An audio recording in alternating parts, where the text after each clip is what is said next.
அனைவருக்கும் வணக்கம். இன்றைக்கி வந்து 23/4/2024 செவ்வாய்க்கிழமை அன்றைக்கி Nifty index and bank Nifty index இந்த ரெண்டுலேயுமே வந்து சிபிஆர் இண்டிகேட்டர் யூஸ் பண்ணி எப்படி இன்ட்ராடே ட்ரேட் பண்ணுறது அப்படிங்கிறத பார்த்துடலாம். அதுக்கு முன்னாடி நேற்று நைட் வேர்ல்டு மார்க்கெட் என்னாச்சு அப்படிங்கிறத பார்க்கும்போது டவ் ஜோன்ஸ் வந்து பார்த்திங்கன்னா இங்கே பாருங்கள், ஒரு மிகப்பெரிய ஃபால்க்கு அப்புறம் 2 கண்டினியூஸ் க்ரீன் கேண்டில். இது வந்து பார்த்திங்கன்னா ஒரு குட்டி விக்கு, இது வந்து ஒரு பெரிய விக்கு. இது என்ன இண்டிகேட் பண்ணுது அப்படின்னா, மார்க்கெட் வந்து கன்சாலிடேட் ஆக போகுது. ஒரு பெரிய அப்சைட் மூவ்மெண்ட் இதுக்கப்புறம் வரப்போகிறதில்ல, டவுன் சைட் மூவ்மெண்ட்டும் வரப்போகிறதில்ல, ஒரு ரேஞ்சுக்குள்ளே கன்சாலிடேஷன் ஆக போகுது அப்படிங்கிறத டவ் ஜோன்ஸ் இண்டிகேட் பண்ணுது. அதுவே நீங்கள் எஸ்என்பிக்கு வந்து பார்த்திங்க அப்படின்னா இந்த சப்போர்ட்டுக்கிட்ட இருந்து அகைன் வந்து க்ரீன் கேண்டில் போட்டிருக்கான். ஸோ இதுவுமே வந்து பார்த்திங்கன்னா ஃபர்தராக மார்க்கெட்டில் ஒரு டவுன் சைட் இருக்காது. ஏன்னா வெறித்தனமான டவுன் சைட் பாருங்கள். ஸோ இதுக்கப்புறம் மார்க்கெட் வந்து கன்சாலிடேட் ஆகிட்டு மேலே போயிடும் அப்படிங்கிறதான் வந்து இண்டிகேஷன். ஸோ இதுக்கப்புறம் ஃபர்தராக மார்க்கெட்டில் கீழே போகிறதுக்கான வாய்ப்புகள் மிகவும் குறைவாகவே தெரிகிறது. ஸோ நாஸ்டாக்லையும் அதே கான்செப்ட் தான். இவனுமே வந்து பார்த்திங்கன்னா கிட்டத்தட்ட ஒரு சப்போர்ட் கிட்ட தான் இருக்கிறான். ஸோ இங்கேருந்து அவன் ரிவர்சல் ஆகிறதுக்கு நிறைய சான்சஸ் இருக்குது. அண்ட் விக்ஸை பாருங்கள், வெறித்தனம் 10% விழுந்துட்டான். இதுவுமே அதாவது மார்க்கெட் ஏறுது, விக்ஸ் இறங்குது அப்படின்னா அதுவுமே ஒரு பாசிட்டிவ் சைன் தான். அடுத்து வந்து யூஎஸோட 10 இயர் பாண்டில் இது வந்து பார்த்திங்கன்னா இன்ட்ரெஸ்ட் ரேட் டிசிஷன் வராமல் இறங்காது. எனக்கு தெரிஞ்சு ஜூலை வரைக்கும் மேலேயே தான் இருக்க போகிறான். இது மார்க்கெட்டுக்கு ஒரு நெகட்டிவ் நியூஸ் தான். இன்கேஸ் இது வந்து ஆல் டைம் ஹை கிடையாது, இந்த ஸ்விங் ஹையை தாண்டி 4.7க்குலாம் போகும்போது கண்டிப்பாக மார்க்கெட்டில் ஒரு கரெக்ஷன் வரதுக்கு நிறைய வாய்ப்புகள் இருக்குது. அண்ட் இந்த இஸ்ரேல் ஈரான் பிரச்சனை வந்து ஒரு பெருசாக இதுக்கப்புறம் டெவலப் ஆகாதனால ஆயிலுமே வந்து பார்த்திங்கன்னா 82 ரூபாய்க்கு வந்துருச்சு. இதுவுமே ஒரு நல்ல சைன் தான். ஃபர்தராக அவங்க கீழே போனால் அப்படின்னா அது மார்க்கெட்டுக்கு வந்து ரொம்பவே நல்ல ஒரு விஷயம். ஸோ இதுதான் வந்து பார்த்திங்கன்னா யூஎஸ் மார்க்கெட்டை பொறுத்த வரைக்கும் நியூஸு. அடுத்து வந்து பார்த்திங்கன்னா இந்தியன் ஏடிஆர். இப்போ இந்த மாதிரி வந்துடுச்சா? ஓகே. ஸோ அப்போ நம்ம ஏடிஆருக்குள்ளே போயிட்டோம் அப்படின்னா நேற்று வந்து பார்த்திங்கன்னா ஹெச்டிஎஃப்சி பேங்கை தவிர மற்ற எல்லாமே வந்து நல்லா க்ளோஸ் ஆகிருந்தாங்க. நியர்லி 2% அப்பு. இன்ஃபோசிஸ் மட்டும் 1.5% அப்பில் க்ளோஸ் ஆகிருந்தாங்க. விப்ரோக்கு ரிசல்ட் நல்லா வந்திருக்கு போலங்க, அதனால தான் 5% ஏறி இருக்கான். அடுத்து வந்து இன்ஃபோசிஸ் வந்து பார்த்திங்க அப்படின்னா 3% ஏறி இருக்கான். இங்கே வந்து பார்த்திங்கன்னா வெறும் 1.5% தான், அங்கே 3% ஏறி இருக்குது.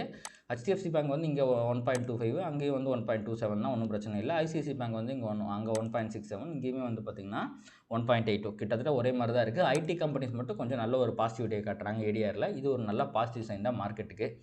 அடுத்து வந்து பார்த்திங்க அப்படின்னா எஃப்ஐடிஏ டேட்டா. நேற்று வழக்கம் போல் திருப்பியும் வந்து எஃப்ஐ வந்து ஒரு 3000 கோடி செல் பண்ணிட்டாங்க. பட் அதை மேட்ச் பண்ணுற மாதிரி டிஐயுமே ஒரு 3500 கோடி பை பண்ணிட்டாங்க. ஸோ நெட்டு இன்ஸ்டிடியூஷன் ஃபிகர் வந்து இப்போதைக்கு பாசிட்டிவாக தான் இருக்குது. இவங்க வந்து செல்லிங்கை கொஞ்சம் குறைக்கும் போது இன்னும் அதை நமக்கு ஒரு பாசிட்டிவாக மாறுறதுக்கு வாய்ப்பு இருக்குது. ஸோ இதுதான் வந்து பார்த்திங்கன்னா எஃப்ஐடிஏ டேட்டா பொறுத்த வரைக்கும். அண்ட் நேற்று வந்து பார்த்திங்கன்னா ரிலையன்ஸோட ரிசல்ட் வந்துச்சு. அது வந்து பெருசாக பாசிட்டிவ்னு சொல்ல முடியாது, பெருசாக நெகட்டிவ்னு சொல்ல முடியாதுங்கிற மாதிரி இருந்துச்சு. பட் அது பாசிட்டிவாக நெகட்டிவாக அப்படிங்கிறத லண்டனில் ட்ரேட் ஆகிட்டு இருக்க ரிலையன்ஸோட ஜிடிஆரை பார்த்தா நமக்கு தெரிஞ்சு போயிடும். அவன் வந்து பார்த்திங்கன்னா 1.55% வந்து இந்த ரிசல்ட்டுக்கு அப்புறம் பாசிட்டிவாக முடிஞ்சிருக்கான். ஸோ இன்றைக்கி மார்க்கெட்டுமே வந்து ரிலையன்ஸ் வந்து ஒரு 1.55% மேலே போகிறதுக்கு நிறைய வாய்ப்புகள் இருக்குது. ஸோ இதுவுமே மார்க்கெட்டுக்கு ஒரு பாசிட்டிவ் சைன் தான். அண்ட் வேர்ல்டு மார்க்கெட் ஃபியூச்சர்ஸை பார்த்திங்க அப்படின்னா இப்போ வந்து ஒரு நிமிஷம் நான் ரெஃப்ரெஷ் பண்ணிக்கிறேன்.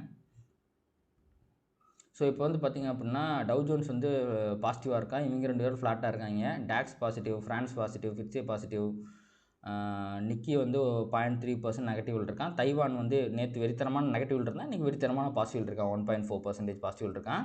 ஸோ கிட்டத்தட்ட எல்லாமே வந்து ஒரு ஃப்ளாட் இண்டிகேஷனை தான், ஃப்ளாட் ஓப்பனிங் தான் இண்டிகேட் பண்ணுறாங்க. அண்ட் இப்போ அடுத்து நம்ம வந்து கிஃப்ட் நிஃப்டியை பார்த்துருவோம். கிஃப்ட் நிஃப்டி வந்து பார்த்திங்கன்னா 434 அப்படிங்கிற ரேஞ்சில் ட்ரேட் ஆகிட்டு இருக்கான். நேற்று வந்து பார்த்திங்கன்னா 458 வரைக்கும் போயிருந்தான் அவன். இன்றைக்கி மார்னிங் ஒரு சின்ன கேப் டவுன் ஆகிட்டு அவன் வந்து அந்த கேப் டவுன் வந்து சஸ்டெயின் ஆகிட்டு கீழே இருக்குது. ஸோ இப்போதைய நிலைமைக்கு வந்து பார்த்திங்கன்னா நேற்று ஃபியூச்சர் க்ளோஸ் ஆனது 358, 393, அதாவது கடைசி அரை மணி நேரத்தில் வெடிகொண்டு ஏறினாலுமே ஆவரேஜ் க்ளோசிங்கில் வந்து கீழே இறக்கி விட்டாங்க. ஸோ இவன் க்ளோஸ் ஆனது வந்து பார்த்திங்கன்னா 458 தான் கணக்கு வச்சுக்கணும். நம்ம 58லேருந்து ஒரு 40 அப்படின்னா ஒரு 90 பாயிண்ட், ஒரு 70லேருந்து 90 பாயிண்ட் கேப் போகிறதுக்கு வாய்ப்பு இருக்குது. ஏன்னா இன்னும் 2 நாள் எக்ஸ்பைரி நிஃப்டிக்கு. ஸோ ஆல்ரெடி வந்து பார்த்திங்க அப்படின்னா ஒரு 36லேருந்து 58 அப்படின்னா ஒரு 20 பாயிண்ட்டுக்கு பக்கமாக வந்து ப்ரீமியம் இருக்குது. ஸோ அந்த 20 பாயிண்ட் ப்ரீமியம் கால்குலேட் பண்ணும்போது எக்ஸாக்டாக கரெக்டாக இப்போ 58லேருந்து 38ன்னு வச்சிங்களேன், ஒரு 80 பாயிண்ட் வருது. ஸோ அப்போ 60லேருந்து 80 பாயிண்ட் கேப்புக்கு தான் வாய்ப்பு இருக்கிற மாதிரி தெரியுது. ஸோ அதுக்கு முன்னாடி நம்ம வந்து இந்த 80 பாயிண்ட்டு கேப் அப் வந்து நம்ம கால்குலேட் பண்ணுறதுக்கு முன்னாடி நேற்று நிஃப்டியில் என்னாச்சு அப்படின்னா விர்ஜின் சிபிஆர் ஃபார்ம் ஆகிருக்கு. இது ஒரு நல்ல பாசிட்டிவ் சைன். எப்போவுமே விர்ஜின் சிபிஆர் எந்த பக்கம் வருதோ அந்த பக்கம் வந்து மார்க்கெட் வந்து போகும், அதுக்கு ஆப்போசிட் சைடில் மார்க்கெட் போகும் அப்படிங்கிறது அர்த்தம். ஸோ இப்போ கீழே விர்ஜின் சிபிஆர் வந்துருக்கனால இதுக்கப்புறம் மார்க்கெட் வந்து கொஞ்சம் மேலே ரேலி ஆகிறதுக்கு வாய்ப்பு இருக்குது அப்படிங்கிறத இது இண்டிகேட் பண்ணுது. அண்ட் அதே மாதிரி பாருங்கள், இது ஒரு பேரலல் சிபிஆர் வந்து R1க்கு மேலே ப்ரைஸ் க்ளோஸ் வச்சிருக்கு. இது ஒரு பயங்கரமான பாசிட்டிவ் சைன். ஸோ இன்றைக்கி வந்து மார்க்கெட் மேலே போகிறதுக்கு நிறைய வாய்ப்புகள் இருக்குது. அதே மாதிரி தான் பேங்க் நிஃப்டிலையுமே விர்ஜின் சிபிஆர் தான் வந்துருந்துச்சு. பட் நிஃப்டி அளவுக்கு பேங்க் நிஃப்டி புல்லிஷாக இல்லை அப்படின்னாலுமே க்ளோசிங் வந்து பார்த்திங்கன்னா வச்சது R1க்கு மேலே வச்சுட்டான். ஆவரேஜ் க்ளோசிங்கில் வந்து அவனை 924 கீழே இறக்கி விட்டாலுமே அவன் 900க்கு மேலே போயிட்டான், ப்ளஸ் R1க்கு மேலேயும் போயிட்டான். ஸோ இது ரெண்டுமே வந்து பார்த்திங்கன்னா பேங்க் நிஃப்டி பொறுத்த வரைக்கும் பாசிட்டிவ் சைன் தான். ப்ளஸ் இவனுக்குமே வெர்ஜின் சிபிஆர் அப்படிங்கிறதே ஃபார்ம் ஆயிருக்கு. ஸோ இது கிளியராக என்ன இண்டிகேட் பண்ணுது அப்படின்னா மார்க்கெட் வந்து பை அண்ட் டிப்புக்கு மாறிடுச்சு அப்படின்ட்டு. ஸோ இப்போ ஏதாவது ஒரு ஃபால் வந்துச்சு அப்படின்னா அந்த ஃபால்லேருந்து மார்க்கெட் வந்து பவுன்ஸ் பேக் ஆகி மேலே போகிறதுக்கு தான் நிறைய வாய்ப்புகள் இருக்குது. ஸோ இதான் வந்து பார்த்திங்கன்னா நிஃப்டியில் இன்றைக்கி ஃபார்ம் ஆகக்கூடிய சிபிஆர். கிட்டத்தட்ட ஒரு நேரோ சிபிஆர் வந்திருக்கு. இதுலேயே பாருங்கள் உங்களுக்கு சிபிஆருக்கு S1 இடையில இருக்க டிஸ்டன்ஸ் கம்மியாக இருக்குது, மேலே இருக்க டிஸ்டன்ஸ் அதிகமாக இருக்குது. ஸோ இதுவே வந்து பார்த்திங்கன்னா ஒரு பாசிட்டிவ் சைன் தான். ஸோ இப்போ இங்கேருந்து வந்து பார்த்திங்கன்னா ஒரு மினிமம் 60 பாயிண்ட் கேப் அப் அப்படிங்கிறத வச்சுக்கலாம். 336 தான் நம்ம பார்க்கணும். ஸோ 336 ஒரு 60 பாயிண்ட் கேப் அப் அப்படின்னா கிட்டத்தட்ட வந்து அவன் வந்து ப்ரீவியஸ் டே ஹைக்கு மேலே வரான். ஸோ இதான் வந்து ப்ரீவியஸ் டே ஹை, அதுக்கு மேலே தான் வர்றான். ஸோ இங்கேருந்து மார்க்கெட் வந்து R1 தாண்டிச்சு அப்படின்னா மேலே போகிறதுக்கு வாய்ப்பு இருக்குது. ஸோ அப்படி போகும்போதுமே ப்ரீவியஸ் வீக் ஹை அண்டு இது வந்து வீக்லி R1 இது ரெண்டுமே ஒரு ரெசிஸ்டன்ஸாக இருக்கும்.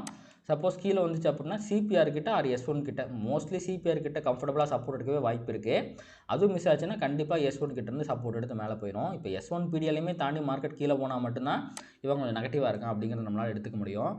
அப்போ வந்து இன்றைக்கி வந்து R1 ட்ரெண்டிங், அப்போ இது வந்து ஒரு ஹை ப்ராபபிள் பேட்டர்ன். அதே மாதிரி கீழே வந்துச்சுன்னா CPR reversal R S1 reversal, இது ரெண்டுமே ஹை ப்ராபபிள் பேட்டர்ன் தான் நிஃப்டியை பொறுத்த வரைக்கும்.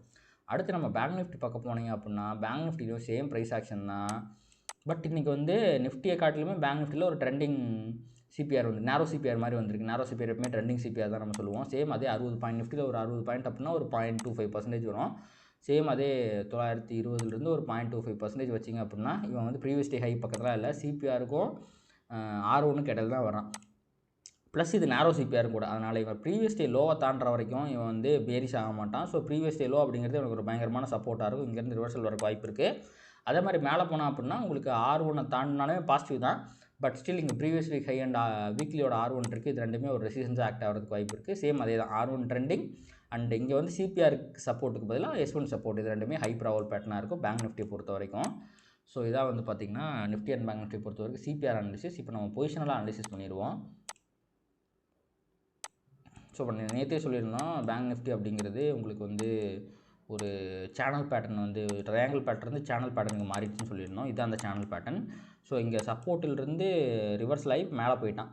ஸோ இது வந்து இப்போ வந்து இந்த ப்ரைஸ் ஆக்ஷன் பேட்டர்ன் வந்து என்ன இண்டிகேட் பண்ணுது அப்படின்னா மார்க்கெட் கன்சாலிடேட் ஆக போகுது அப்படிங்கிறது இண்டிகேட் பண்ணுது. ஆனால் ஃபிபோனசி ரீட்ரேஸ்மெண்ட் படி இங்கே பாருங்களேன், இது வந்து ஸ்விங் ஹை, இது வந்து swing low.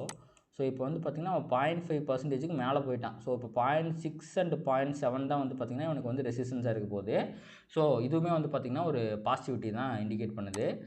So bank Nifty இப்போ பாசிட்டிவாக ட்ரேட் ஆகிறதுக்கு நிறைய வாய்ப்புகள் இருக்குது. நிஃப்டிலையும் அதே ஸ்டோரி தான். உங்களுக்கு வந்து ஃபிபோனசி ரீட்ரேஸ்மெண்ட் போட்டாலுமே இதோட ஸ்விங் ஹைக்கும் ஸ்விங் லோக்கும் போட்டிங்க அப்படின்னா 0.5%க்கு மேலே தான் இருக்கான். ஸோ மார்க்கெட் ஃபர்தராக வந்து மேலே போகிறதுக்கு அது சின்ன ஒரு கன்சாலிடேஷனை போகிறதுக்கு நிறைய வாய்ப்புகள் இருக்குது. அண்ட் இன்றைக்கி மார்க்கெட் கேப் அப்பாக தான் ஓப்பன் ஆக போகுது. அதுவும் வந்து ஒரு பாசிட்டிவ் சைன் தான் இண்டிகேட் பண்ணுது.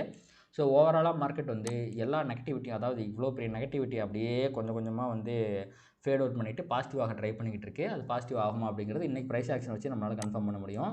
சப்போஸ் இன்றைக்கி ஒரு க்ரீன் கேண்டில் வந்துச்சு அப்படின்னா கண்டிப்பாக மார்க்கெட் வந்து பாசிட்டிவாக இருக்குது அப்படிங்கிறத அர்த்தம். பட் இந்த கேப்பை ஃபில் பண்ணதுக்கப்புறம் ஒரு சின்ன இது வரலாம். இன்றைக்கே கேப்பை ஃபில் பண்ணுற அளவுக்கு, அதாவது 22,500 வரைக்கும் இன்றைக்கே போயிட்டாங்கன்னா கண்டிப்பாக ஃபர்தராக மார்க்கெட் மேலே போகாது, ஒரு ரிவர்சலில் போகிறதுக்கு வாய்ப்பு இருக்குது.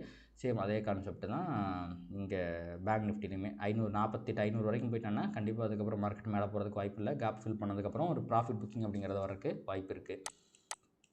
ஸோ இதான் வந்து பார்த்திங்கன்னா நிஃப்டி அண்ட் பேங்க் நிஃப்டியை பொறுத்த வரைக்கும் ப்ரைஸ் ஆக்ஷன் அனாலிசிஸ். ஸோ கண்டிப்பாக இந்த வீடியோ உங்களுக்கு வந்து யூஸ்ஃபுல்லாக இருந்திருக்கும்னு நினைக்கிறேன். ஸோ இந்த வீடியோ உங்களுக்கு பிடிச்சிருந்துச்சுன்னா லைக் பண்ணுங்கள், கமெண்ட் பண்ணுங்கள், ட்ரேட் பண்ணுற மற்ற நண்பர்களுக்கு ஷேர் பண்ணுங்கள். அது யூடியூப் அல்காரிதமை ட்ரிகர் பண்ணி இன்னும் நிறைய பார்வையாளர்களை நம்ம சேனலுக்கு கொண்டு வந்து சேர்க்கும். நன்றி.